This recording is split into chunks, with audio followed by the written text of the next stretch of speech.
Hi, I'm Lisa Cranston. I'm a course facilitator for the Merit Center.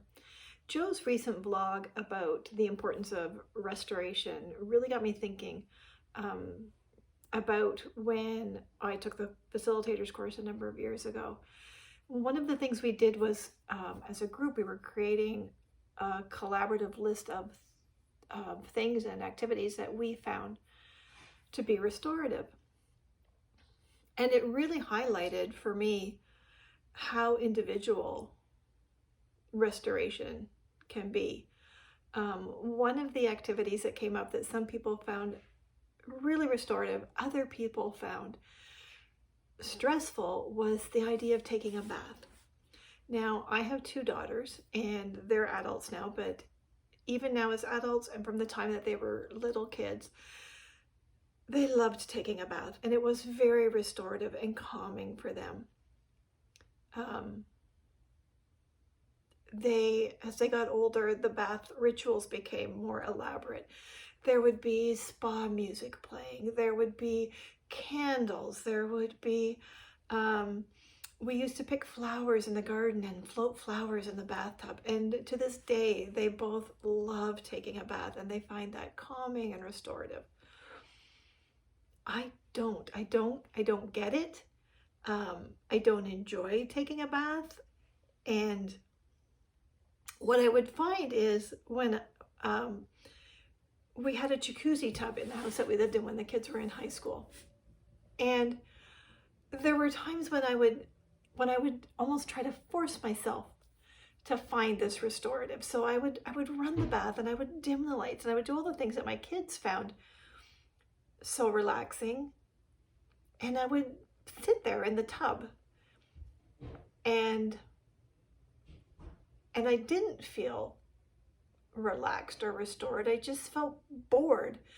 And then I would actually find it increasing my stress, because it's like, well, everybody else finds this relaxing. Why am I not finding it relaxing? Like, how much longer do I have to sit here in this tub until I'm relaxed? How come everybody else is better at relaxing than I am? And when I started my self-reg learning journey with the Merit Center, then, it really helped me understand how things that can be restorative for some people aren't for other people.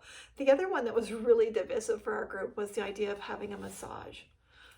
I find that very relaxing. I love the dim lights. I love the aromatherapy and the music and having massage. It's just, I go out of there and it's like I can feel the stress leaving my body and I just feel all this good energy. For other people, it's long, it's boring, it's uncomfortable. They don't like having somebody else touch them. It adds to their stress instead of restoring energy or reducing stress. And when I came to understand that from an individual level, then it really helped me think about, what does this mean for the students I work with as an educator and the teachers and educators that I support in my role as a consultant? When we try to institute a one-size-fits-all program where everyone is going to come in after recess and we're all going to do this mindfulness activity, or we're all going to do this, like, listen to this restorative breathing exercise, it becomes the same as the massage or the bath, where it's helpful for some students and for others it's actually increasing their stress level.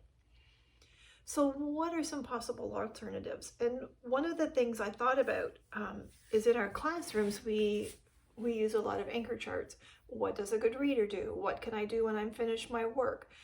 So we could use that same approach to self-reg. What can I do if I'm feeling tense? What can I do if I'm feeling stressed?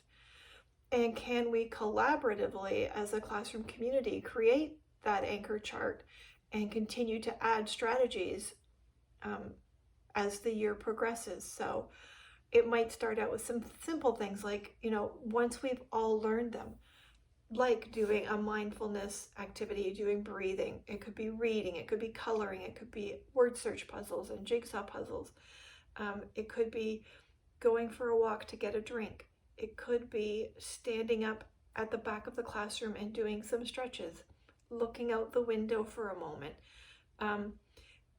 I think it's important, though, that we ensure that the students understand, just as we understand, it isn't about doing the activity, it's about understanding when we do the activity and why we do the activity and what the outcome is that we're looking for, so that it doesn't just become something that we check off on a checklist. It becomes an actual tool that educators and students can use in the classroom.